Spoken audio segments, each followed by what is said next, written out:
नमस्कार, स्वागत आप सभी का। आज हम बात करने वाले हैं 7 जनवरी 2024 को असिस्टेंट प्रोफेसर का जीके का जो पेपर है उसको लेकर के। इसमें प्रश्न है कि निम्न में से किसने मिस अर्थ इंडिया 2023 का खिताब जीता है। इसका जो सही आंसर है वो है प्रियन सेन। देखिए, यही प्रश्न मैंने अपने जो क्वेश्चन डाले थे उसके अंदर मैंने बताया था कि कुछ क्वेश्चन ऐसे हैं जो मुझे लगता है कि ये एग्जाम में आना चाहिए। तो ये का यही प्रश्न मैंने अपने इस टॉपिक में डाला था जो मैंने आपको पढ़ाया भी था। तो मैं बता देती हूँ। प्रश्न ये है, मिस अर्थ इंडिया 2023 राजस्थान का सर्वप्रथम ब्यूटी का जो खिताब जीता था वो है प्रियन सेन और ये सीकर की हैं। तो ऐसे के ऐसे ही ये जो प्रश्न है आपको इस एग्जाम में मिला था।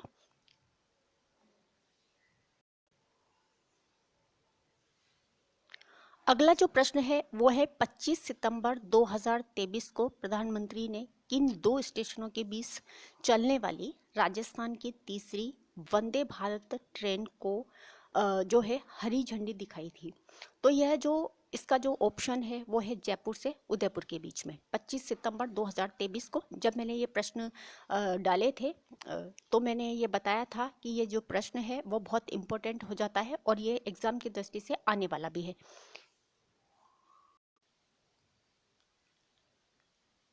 देखिए, ये वाला जो प्रश्न था ये मैंने बताया था कि जो वंदे भारत एक्सप्रेस है वो 3 है राजस्थान में और लास्ट जो वंदे भारत एक्सप्रेस थी वो 24 सितंबर 2023 को तीसरी जो राजस्थान से चली थी उसको हरी झंडी दी गई थी उदयपुर से जयपुर के बीच में।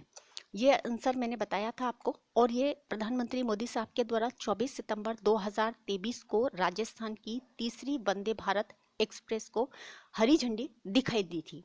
और ये देखिए, वंदे भारत एक्सप्रेस जो चली थी वो 12 अप्रैल 2023 से अजमेर से और दिल्ली के मध्य थी। दूसरी जो चली थी 7 जुलाई 2023 को जो जोधपुर से अहमदाबाद के बीच में थी और जो तीसरी थी वो उदयपुर से जयपुर के मध्य थी।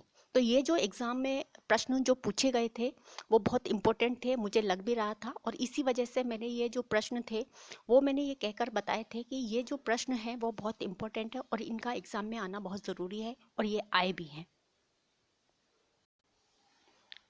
अगला जो एक प्रश्न है वो है कि हाल ही में राजस्थान साहित्य अकादमी ने वर्ष 2023-24 के लिए वार्षिक पुरस्कारों की घोषणा की है। तो इसमें से जो मीरा पुरस्कार है वो किसे दिया गया है? तो इसका जो सही आंसर है वो है रतन कुमार सांभरिया। अब इनकी कौन सी कृति के लिए दिया गया था ये वाला पुरस्कार जो मिला है इनकी किस कृति के लिए दिया गया है ये भी मैंने आपको बताया था।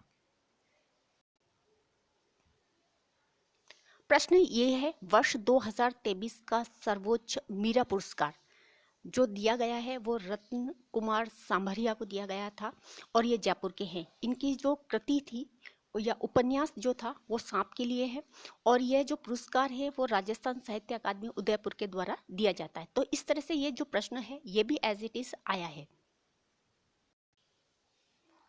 अगला जो प्रश्न है वो है, हाल ही में भौगोलिक संकेत रजिस्ट्री ने राजस्थान की कशीदाकारी शिल्प को भौगोलिक संकेत यानी जीआई टैग प्रदान किया है।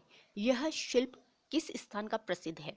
ये वाला प्रश्न भी मैंने आपको पढ़ाया था और ये बताया था कि ये बहुत इंपॉर्टेंट है कि अभी हाल ही में जीआई टैग जो है वो 5 ऐसे उत्पाद हैं जिनको दिया गया है।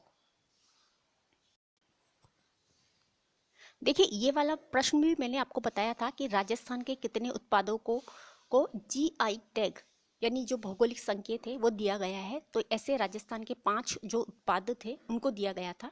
जैसे बीकानेर है, बीकानेर की कशीदाकारी शिल्प थी। बीकानेर की ही दूसरी थी उस्ता कला, यानी कि 2 जो जीआई टैग मिले थे वो कशीदाकारी और उस्ता कला के लिए दिया गया था।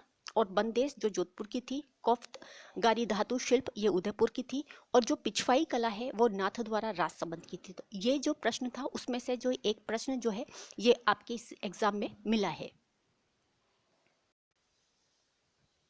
अगला जो प्रश्न है वो है, नवा राष्ट्रमंडल संसदीय संघ का जो भारत क्षेत्रीय सम्मेलन उदयपुर में कब आयोजित किया गया था? ये वाला प्रश्न भी मैंने आपको बताया था। देखिए मैं बता देती हूँ उसका, जो 21 से 22 अगस्त 2023 को ये आयोजित किया गया था। ये जो प्रश्न है, राष्ट्रमंडल संसदीय संघ सीपीए का नवा भारत क्षेत्र सम्मेलन आयोजित किया गया है, उदयपुर में था। इन्होंने खुद ने ही बता दिया था। और इसमें इस बार तारीख पूछ ली है कि राजस्थान की मेजबानी में ऐसा पहली बार जो ये सम्मेलन था वो आयोजित हुआ था 21 से 22 अगस्त 2023 को। कई बार इसकी थीम भी पूछ ली जाती है, जैसा कि मैंने आपको जब भी मैंने ये वीडियो बनाया था क्वेश्चंस का, तब मैंने ये कहा था कि कई बार सम्मेलन कोई होता है, वो किसकी मेजबानी में हुआ है, कहाँ पर आयोजित हुआ है, इसकी जो तारीख है वो पूछ ली जाती है। साथ ही साथ इस सम्मेलन की क्या थीम रही है, तो थीम से संबंधित भी जो प्रश्न है वो पूछे जाते हैं। तो ये वाला जो प्रश्न था वो भी मैंने आपको ये कहकर बताया था कि ये बहुत इम्पोर्टेंट है और ये एग्जाम में आने लायक है।